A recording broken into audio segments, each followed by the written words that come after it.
Good afternoon, everyone. My name is Dillon Taylor, and I have played video games for as long as I can remember. I got my start with educational games back in the early 2000s, and those games were the seeds that grew into the most influential hobby of my life. Today, I am going to inform you about educational video games, their benefits, and why you should be playing them to help you study. Teaming up with a professor, an author, and multiple people who have experienced the benefits of educational video games firsthand.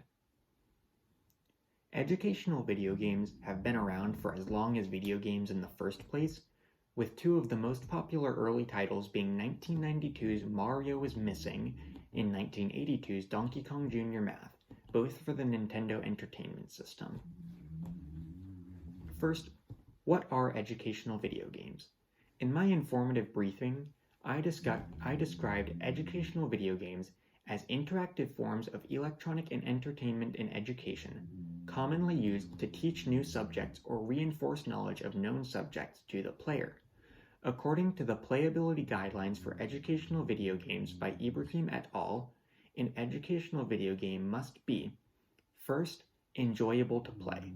If a game is not fun, no matter how educational it is, nobody will care about playing it.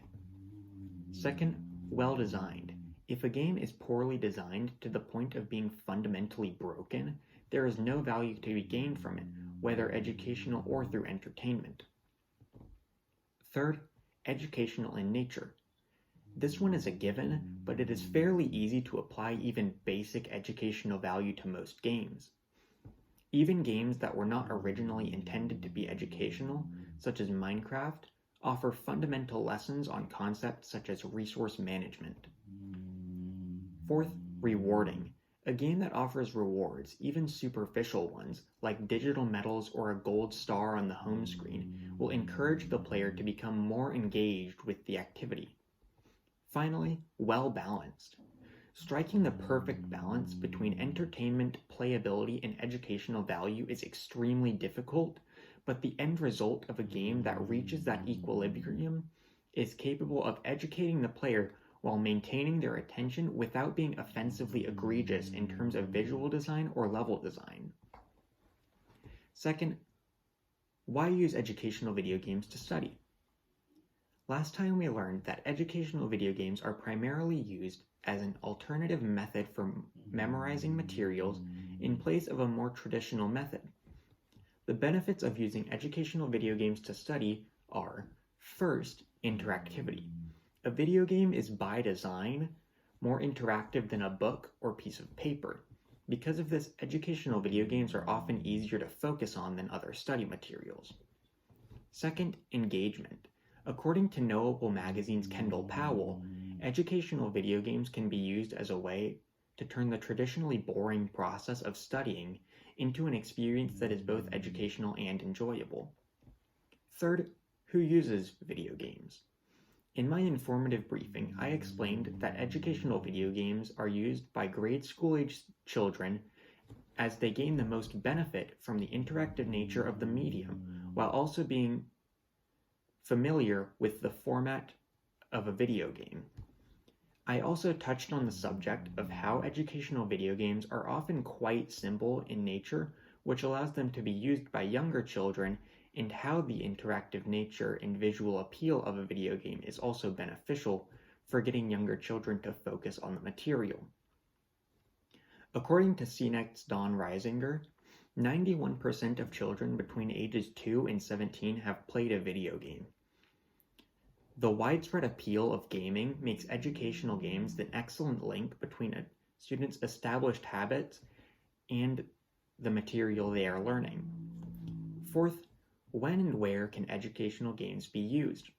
Last time we learned educational games can be played anywhere at any time. Educational video games such as Duolingo and Kahoot are available for free on mobile devices, which makes them accessible anywhere at any time by students. Finally, how are educational video games used? In my briefing on this topic, I said that the nature of educational video games makes them useful in schools as a way of strengthening a student's grasp on a subject in a manner that is familiar to them while also retaining their attention. Jordan Shapiro's article, "Here's How Gamer Teachers Use Video Games in the Classroom," outlines that there are 4 separate ways for teachers to use video games. First, the dabblers, who rarely use educational games in classes.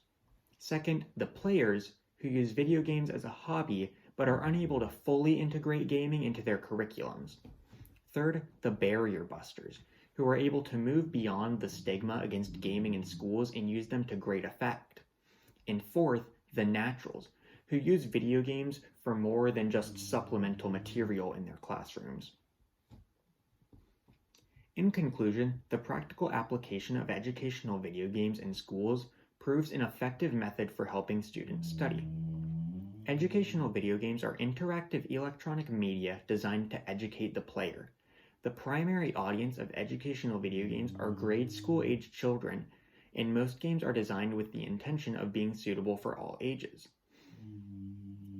These games are accessible both at home and in the classroom at almost any time the player desires. Educational video games are used as a study aid for students, as the students are already familiar with both the method of study and material covered. With these points in mind, the reason a student should be using educational video games to study should be made clear. Are there any questions? Educational video games have long since been neglected as study tools, but the benefits provided by their use should display their effectiveness as educational materials. Thank you very much.